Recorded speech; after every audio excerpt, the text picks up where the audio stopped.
চাওক কথাটো হৈছে সোণাপুৰত যিটো হৈছে এইটো একদম মানে গণতন্ত্ৰ দেশত এটা সভ্য সমাজত চৰম মানে আপোনাৰ বেয়া কাম হৈছে যেটো নেকি আপোনাৰ এজন নাগৰিকৰ মানে জন্ম বাসস্থান থকা বকাৰ কাৰণে যেটো থাকিব লাগিছে নাগৰিকৰ মানে মৌলিক অধিকাৰ খৰ্ব কৰা হৈছে সোণাপুৰত মানুহখিনিক উচ্ছেদ কৰা কাম উচ্ছেদৰ বিৰোধিতা কৰা নাই আপোনাৰ ব্লক এণ্ড বেল্টৰ মাটি যেহেতু ট্ৰাইবেলত আছে এই ট্ৰাইবেল বেল্টত আছিলে গতি এই মানুহখিনিক কমসে কম মানে আপোনাৰ ইভিকশন কৰাৰ আগত চৰকাৰৰ দায়িত্ব আছিলে যে আপোনাৰ সেইখিনি মানুহখিনিক ৰিহেবিলিট কৰাৰ কাৰণে কমসে কম কৰবাত ৰিহেবিলিট কৰিব লাগিছিলে ৰিহেবিলিটেশ্যন কৰাৰ আগতেই মানে তেখেতসকলক যেনেকৈ অমানৱীয়ভাৱে অত্যাচাৰ কৰি খেদা হ'ল অমানৱীয়ভাৱে অত্যাচাৰ কৰি তাত 3জন মানুহ পুলিচৰ গুলিত নিহত হ'ল গুলি কৰিব নালাগিছিলে গুলি কৰাৰ চিটুৱেশ্যন হোৱা নাছিলে তাতে গুলি কৰাৰ কোনো চিটুৱেশ্যন নাই মানুহখিনি খেদিব পাৰিলেহেঁতেন লাহেকৈ ক'ব পাৰিলেহেঁতেন বা আপোনাৰ মানুহখিনি জাননী দিব লাগিছিলে আপোনাৰ সুপ্ৰিম কোৰ্ট আপোনাৰ হাইকোৰ্টৰ এটা ৰুলিং আছে ভাৰ্ডিক্ট আছে যে কোনো যদি চৰকাৰী মাটিটো কোনোবা মানুহ বহবাস কৰে সেই মানুহখিনিক উচ্ছেদ কৰিব লগা হ'লে তাক 15 দিন আগতে নোটিছ ইছ্যু কৰিব লাগে কোনো নোটিছ ইছ্যু কৰা নাই একোৱে কৰা নাই গতিকে চৰকাৰৰ যিটো দায়িত্ব আছিলে এখন চৰকাৰৰ দায়িত্ব থাকে মানে সেই মানে ৰাজ্যৰ সেই অঞ্চলৰ মানুহখিনিক সুৰক্ষা দিয়াটো কিন্তু এই চৰকাৰে এই সুৰক্ষাটো দিয়া নাই গতিকে ইয়াৰ কাৰণে বিজেপি গভৰ্ণমেণ্টে যেটো কৰি আছে এটো ফেসিষ্ট চৰিত্ৰ তেখেতসকল প্ৰকাশ পাইছে আৰু বিশেষকৈ এটা জাতিক আপোনাৰ টাৰ্গেট কৰা হৈছে এটো মাইনৰিটি মুছলিম জাতি আপোনাৰ বাংলাদেশী বুলি কৈ থাকে আমাৰ 1971 পিছত কোনো বাংলাদেশী মুছলমান মানুহ অহা নাই যদি আহিছে বাঙালী হিন্দু বহুত আহিছে গতিকে বাঙালী হিন্দু তাতে বহবাস তাতে খবৰ পোৱা মতে তাতে আপোনাৰ বেংগলী হিন্দু আৰু বঙালী মুছলমান একেলগে বহবাস কৰে আপোনাৰ চাই কিনে বঙালী মুছলমানখিনি ঘৰ ইভিকশন কৰা হৈছে বঙালী মানুহখিনি ইভিকশন কৰা হোৱা নাই গতিকে এইটো কৰিব নালাগিছিলে মাত্ৰ মুছলমান আৰু হিন্দু এই দুটা শব্দ লৈকে এই চৰকাৰখন চলি আছে ৰাইজে চাই আছে অসমীয়া মানুহে বিশেষকৈ অসমৰ খিলঞ্জীয়া মানুহ বা অসমীয়া মানুহখিনি এইটো হিন্দু মুছলমান বিচাৰা নাই আপুনি যেনেকৈ হিন্দু মুছলমান কৰি আছে 26ৰ ইলেকশ্যন পাৰ কৰিব মানুহ উন্নয়নৰ কথা বিচাৰিছে আপোনালোকৰ যিটো আপোনাৰ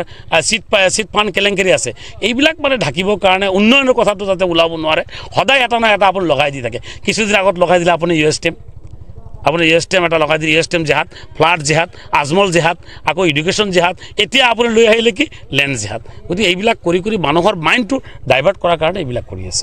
কংগ্ৰেছ একচুৱেলি এইটো হৈছে কংগ্ৰেছ আৰু বিজেপি মিলি কামবিলাক কৰি আছে কেনেকৈ কৰি আছে আপোনাক কৈ দিওঁ কথাটো এই কথাটো ক'ব লগা হ'লে কংগ্ৰেছী মানুহবিলাকে বেয়া পাব কংগ্ৰেছ লিডাৰবিলাকে বেয়া পাব যিমান আজি মুছলমানৰ ওপৰত অত্যাচাৰ হৈছে একমাত্ৰ মেইন হেৰি হ'ল পাৰ্টি হ'ল কংগ্ৰেছ পাৰ্টি যদি কংগ্ৰেছৰ দিনত এই মাটিখিনি ব্লক আৰু বেল্টত নেপেলালেহেঁতেন তেতিয়াহ'লে আজি এইখন মানে উচ্ছেদ হ'ব লগা নহ'লহেঁতেন কংগ্ৰেছৰ দিনত যদি মানুহক চৰ চাপৰিত বসবাস কৰা মানুহখিনিক মাটিৰ পাট্টা দিলেহেঁতেন তেতিয়াহ'লে আজি বিজেপিয়ে ইভিকশ্যন কৰাৰ সুযোগটো নাপালেহেঁতেন কংগ্ৰেছৰ যদি ডি ভোটাৰ নবনালেহেঁতেন তেতিয়াহ'লে বিজেপিয়ে সেই মানুহখিনিক আজি বৰপেটাৰ পৰা 28জন মানুহ ধৰি কিনে ডিটেনশ্যন কেম্পত সোমাই দিছে চব কাম কংগ্ৰেছে ডি ভোটাৰ সৃষ্টি কৰিছে ডিটেনশ্যন কেম্প কংগ্ৰেছে কৰিছে আজি ব্লক এণ্ড বেল্টৰ মাটি কংগ্ৰেছে দি থৈ গৈছে যিমান মাইনৰিটি মানুহৰ মানে যিমান অন্যায় কৰিছে গোটেইখিনি অন্যায় কংগ্ৰেছে কৰি থৈ গৈছে আৰু ইয়াৰ কাৰ্যকৰিতা কৰি আছে বিজেপি গভৰ্ণমেণ্টে গতিকে বিজেপি আৰু কংগ্ৰেছ একে বস্তু একে মুদ্ৰাৰ হিপিটি গতিকে কালি আমি পৰহি গৈছিলোঁ যাওঁতে তাতে তৰ্ক বিতৰ্ক কিবা এটা হৈছে তাৰপিছত যোৱাকালি 2-4-5জন কংগ্ৰেছৰ বিধায়ক গৈছিলে গৈ কিনে তাত গাড়ীৰ পৰা নামাই নাই তেখেতসকলে এজন নামিছিল বাকীখিনি নামাই নাই তেখেতসকল মাত্ৰ এইটো ভোট বেংকৰ পলিটিক্সটো কৰি আহিছে গতিকে এতিয়া তেখেতসকলে ক'ব নোৱাৰে যে বেল্টৰ মাটি মানুহ গুচি যাব লাগে নে থাকিব লাগে সেইটো কথাও ক্লিয়াৰ ভাগে কৰিব নোৱাৰে গতিকে মুছলমানে যেনেকৈ অত্যাচাৰ কৰিছে আৰু যেনেকৈ আপোনাৰ মানে অপহৰণ কৰিছে এইটো আৰু মানে কংগ্ৰেছে এতিয়া সেইকাৰণে কংগ্ৰেছে ভুগি আছে আজি যে 10 বছৰৰ পৰা নাই আৰু ভৱিষ্যত কিমান বছৰ কংগ্ৰেছ নাই এইটো ক'ব নোৱাৰি ক্ষমতাত আহিব কংগ্ৰেছৰ মাজত যিমান অৰি যোৱাকালি আপোনালোকে গম পাইছে কেইজনক শোকজ কৰিছে আব্দুল ৰছিদ মণ্ডল আপোনাৰ হেৰি কি নন্দিতা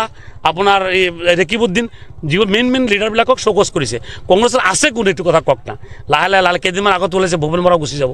গতিকে মানুহটো অলমষ্ট গুচিয়ে গ'ল বসন্ত দা আছিলে গুচি গ'ল ৰূপজ্যোতি কুৰ্মী গুচি গ'ল সুস্মিতা সেন গুচি গ'ল সুস্মিতা দেৱ গুচি গ'ল আছে কোন ৰে ভাই গতিকে কংগ্ৰেছে চৰকাৰ গঠন কৰাটো ভাল কৰক তেখেতসকলে কিন্তু তেখেতসকলে মানুহখিনি ধৰি ৰাখিব পাৰিছে জানো